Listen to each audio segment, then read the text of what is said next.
eu culpava a questão de não existirem serviços odontológicos porque as pessoas não sabiam. Então, a minha leitura naquele momento, as pessoas precisam saber como escovar os dentes. As pessoas, esse textinho, falta cultura, as pessoas não têm cultura, elas precisam de educação.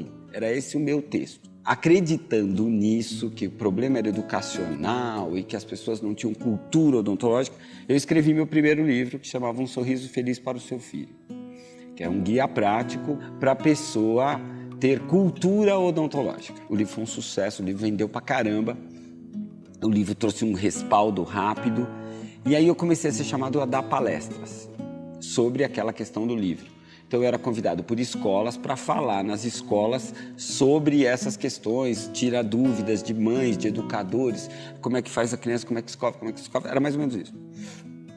Aí, quando eu comecei a dar essas palestras, num primeiro momento eu falava em escolas particulares, escola de rico, e o meu discurso se apropriava àquela plateia. E aí, quando eu comecei em escola pública, a mãe terminava a palestra, ela vinha e falava assim: ai, legal que você falou, aprendi, bacana, tal. Mas dá uma olhada na boca do meu filho. Aí ela mostrava a boca do filho dela, eu via aquela boca toda estourada, e ela falava assim: o problema, assim, é que eu não tenho grana. Aí você falava: você não tem grana? Não, eu não tenho dinheiro. E olha como é que ele tá. Eu já entendi como é que eu faço para escovar, todo o seu papinho de dentista, mas acontece que meu filho tá todo fodido. E o que eu faço? Eu não tenho dinheiro. Aí eu falava assim: não, vai na universidade, vai na USP, vai na Metodista, vai na faculdade que você entra. Não, as filas são enormes, eu já tentei, nanã. Quando eu me sensibilizava com aquela história, que a mãe acabava me comovendo, eu falava assim: vai lá no meu consultório que eu resolvo para você. Foi assim que eu comecei o processo de ter uma visão social e fazer alguma coisa. Isso começou a se estender, cada vez mais eu encontrava esse tipo de público, e esse tipo de mãe, e esse tipo de criança. Foi aí que eu tive a ideia de falar: bom, vou me juntar com os amigos e a gente faz uma rede.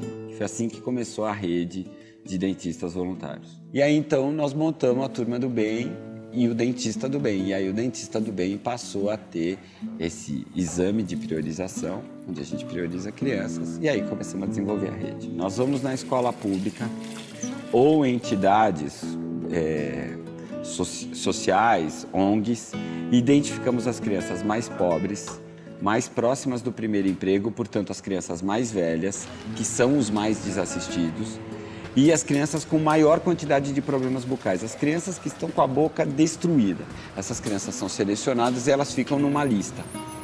E aí a gente começa a mobilizar a classe odontológica do setor privado. E ele abre um horário na sua agenda, 2, 3, para atender essa criança até os 18 anos. E tem a oportunidade de ser voluntário dentro do próprio consultório. Tem dentistas que atendem uma, tem dentistas que atendem 30. E é uma rede que foi crescendo, vai crescendo. E hoje são quase 5 mil dentistas. Quantas crianças sem esse direito a gente consegue salvar?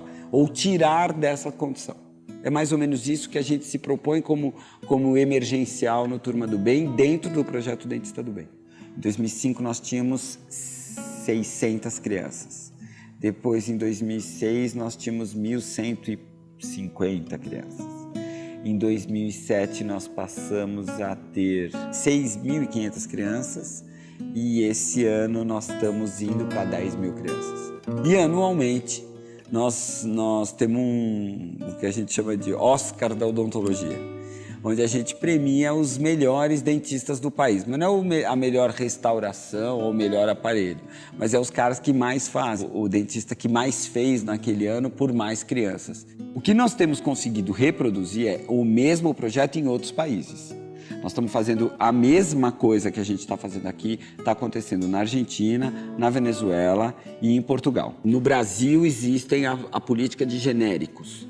Nós temos tudo genérico, nós temos filtro solar genérico, se você tem AIDS, você vai no posto, você consegue todo o coquetel de AIDS gratuitamente, tem camisinha, tem seringa para drogado e não tem pasta de dente genérica.